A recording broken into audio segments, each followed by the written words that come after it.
बीमार न रहेगा अब लाचार, बीमारी का होगा मुफ्त उपचार, अब हर पीड़ित का होगा सम्मान, हर एक जन होगा आयुष्मान। प्रधानमंत्री जन आरोग्य योजना का हिस्सा बने और निशुल्क उपचार पाएं। अरे दीदी, सूचीबद्ध सरकारी ये आयुष्मान भारत क्या है? अधिक जानकारी के लिए भगवान जाने क्या है, 1800 कोई नई योजना आई होगी। हम गरीबों की सुनता कौन है? अरे दीदी, ये योजना हम सब के लिए है। अरे वो देखो, चौधरी जी जा रहे हैं, इनको जरूर पता होगा। आओ चलकर इन्हीं से पूछते हैं। ठीक है।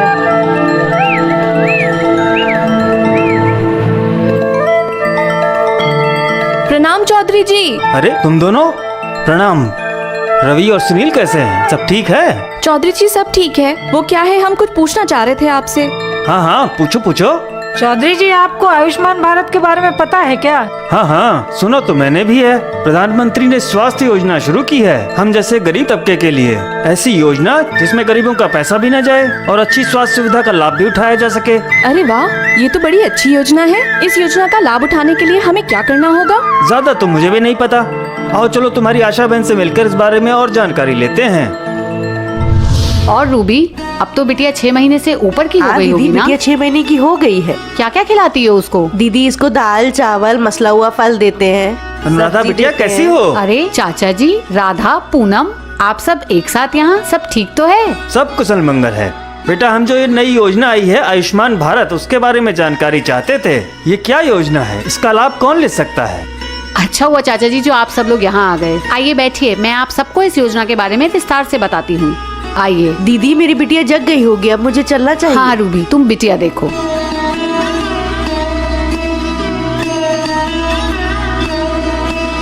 राधा, पूनम, हमारे प्रधानमंत्री जी ने हम सभी गरीबों को ध्यान में रखते हुए एक बहुमूल्य स्वास्थ्य योजना का आरंभ किया है और उसी का नाम है आयुष्मान भारत प्रधानमंत्री जन आरोग्य योजना।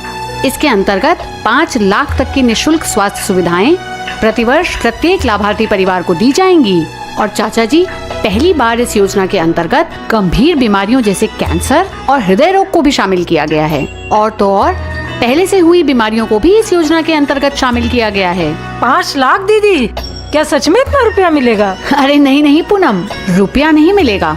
जैसा कि मैंने बताया, इस योजना के अंतर्गत हर साल प्रत्येक लाभार्थी परिवार को 5 लाख तक की स्वास्थ्य सेवाएं निशुल्क प्रदान की जाएंगी। सरकार ने गरीबों को ध्यान में रखते हुए ही इस योजना को बनाया है, ताकि किसी गरीब को इलाज के लिए किसी के आगे हाथ ना फैलाना पड़े। इसीलिए इस योजना के अंतर्गत 5 लाख रुपए तक की स्वास्थ्य सेवाएं हर साल किसी भी सूचीबद्ध सरकारी या प्राइवेट अस्पताल में भर्ती होने पर ली जा सकती हैं। दीदी, क्या हम भी इस योजना का लाभ पा सकते हैं? हाँ राधा, यदि तुम्हारा परिवार 2011 के SECC सेंसस में पंजीकृत हुआ था तो तुम सभी इस योजना का लाभ ले सकते हो।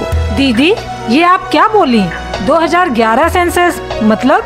SECC डेटा यानी सामाजिक, आर्थिक और जातिगत जनगणना। अगर इस दौरान तुम और तुम्हारा परिवार इस डेटा में पंजीकृत हुए थे तो तुम सभी लोग इस योजना का लाभ उठा सकते हो, परंतु तुम्हें अपने और परिवार के साथ अपना आधार और राशन कार्ड लेकर सत्यापन केंद्र पर जाना होगा। अच्छा दीदी, इसका पंजीकरण कब और कहाँ करा सकते हैं?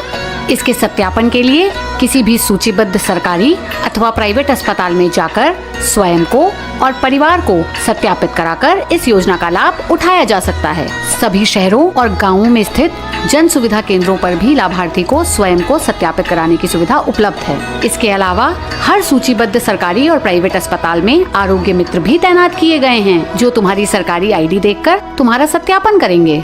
सरकारी ID मतलब? सरकारी ID का मतलब आपका आधार, वोटर ID, मनरेगा कार्ड और इन सब के साथ राशन कार्ड, जो कि परिवार के सदस्यों की पुष्टि करेगा।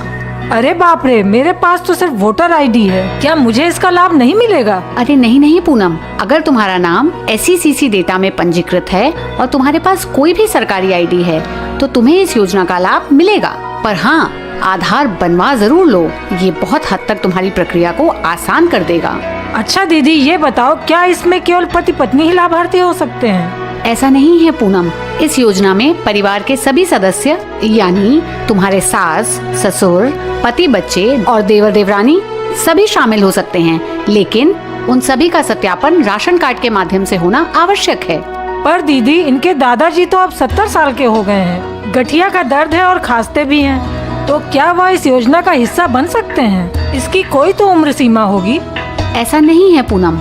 इस योजना में सरकार ने परिवार के सदस्यों और उम्र पर कोई सीमा नहीं लगाई है। इसीलिए नवजात शिशु से लेकर प्रौढ़ावस्था तक के सभी लोग इस योजना का लाभ उठा सकते हैं। अरे वाह दीदी, ये तो बहुत अच्छा है। यानी परिवार का कोई सदस्य छूट नहीं सकता, सभी योजना का लाभ ले सकते हैं। लेकिन क्या राधा, मन में कोई संकोच मत रखो। जो भी सवाल आए बेझिझक होकर पूछो। वो दीदी, मेरी देवरानी के पिछले साल ही लड़का हुआ है, तो उसका नाम SECC में होगा नहीं, तो क्या वो इस योजना का लाभ नहीं पाएगा? ऐसा नहीं है राधा, सरकार ने इन सभी बातों का ख्याल रखा है और जरूरत के हिसाब से ही योजना को बनाया है। यदि 2011 की जनगणना के बाद परिवार में कोई नई बहू शादी करके आई है या बच्चे का जन्म हुआ है, तो विवाह प्रमाण पत्र और जन्म प्रमाण पत्र दिखाकर उन दोनों को भी इस योजना में शामिल किया जाएगा। अरे वाह दीदी, ये तो बड़ी अच्छी योजना है। तो दीदी, क्या मेरा भाई भी मेरे परिवार में शामिल हो सकता है? पूनम, ये तो तुम्हारे ससुराल का गांव है ना, तो फिर शादी के बाद परिवार का मायना बदल जाता है। तुम्हारा भाई तुम्हारे पिताजी के परिवार का हिस्सा है और 2011 के SECC सेंसस में उसका नाम उसी परिवार के साथ पंजीकृत हुआ होगा। नमस्कार चौधरी जी। नमस्कार। नमस्कार आशा बहन। आइए आइए आप वेंकट लोग भैया। यहाँ बैठ के क्या कर रहे हैं? हम सब यहाँ पे आयुष्मान भारत प्रधानमंत्री जन आरोग्य योजना के बारे में जानकारी लेने आए हैं, जिसमें 5 लाख रुपए तक की स्वास्थ्य सेवाएं हम सब गरीबों को मिलेंगी। 5 लाख तक सुविधा? तो क्या मैं भी ये योजना पे शामिल हो सकता हूँ? नहीं वेंकट, तुम तो उत्तर प्रदेश के नहीं हो। तुम्हारा नाम यहाँ की 2011 की जनगणना में नहीं होगा। तुम तो यहाँ पर काम करते हो, ये तुम्हारा जन्म स्थान नहीं है। चाचा, ये तो ठीक बात नहीं है। अरे नहीं वेंकट भाई, आप भी इस योजना में सम्मिलित हो सकते हैं। पर कैसे दीदी, मैं तो यहाँ का नहीं हूँ। वेंकट, तुम्हारे राज्य में 2011 में हुए SECC जनगणना में यदि तुम्हारा नाम सम्मिलित है, तो तुम भी इस योजना में सम्मिलित होकर इसका लाभ उठा सकते हो। तुम भी किसी भी सूचीबद्ध सरकारी अथवा प्राइवेट अस्पताल में जाकर बिना एक भी पैसा खर्च किए निःशुल्क स्वास्थ्य सेवाओं का लाभ ले सकते हो। यह योजना केवल उत्तर प्रदेश में ही नहीं बल्कि पूरे भारत में लागू है। दीदी, उसको कैसा पता चलेगा कि मैं ये प्रदेश का नहीं हूँ और मेरा परिवार उस कागज पे है या नहीं?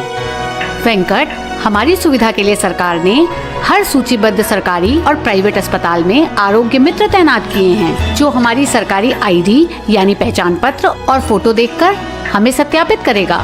सत्यापन हो जाने के बाद आप किसी भी सूचीबद्ध सरकारी या प्राइवेट अस्पताल में भर्ती होकर निःशुल्क स्वास्थ्य सेवाओं का लाभ उठा सकते हैं। अरे वाह दीदी, ये तो बड़ी अच्छी बात है। मैं मेरे दोस्त स्वामी का भी मेरी जगह इलाज करवा सकता हूँ। नहीं वेंकट, सत्यापन का अर्थ है जिसका आधार और राशन कार्ड है और उस राशन कार्ड के अंतर्गत परिवार के जितने सदस्यों का नाम है, आरोग्य मित्र उनका सरकारी ID और फोटो देखकर केवल उन्हीं का सत्यापन करेंगे और इस योजना का लाभ उस कार्ड के अंतर्गत इतने ही सदस्य उठा पाएंगे।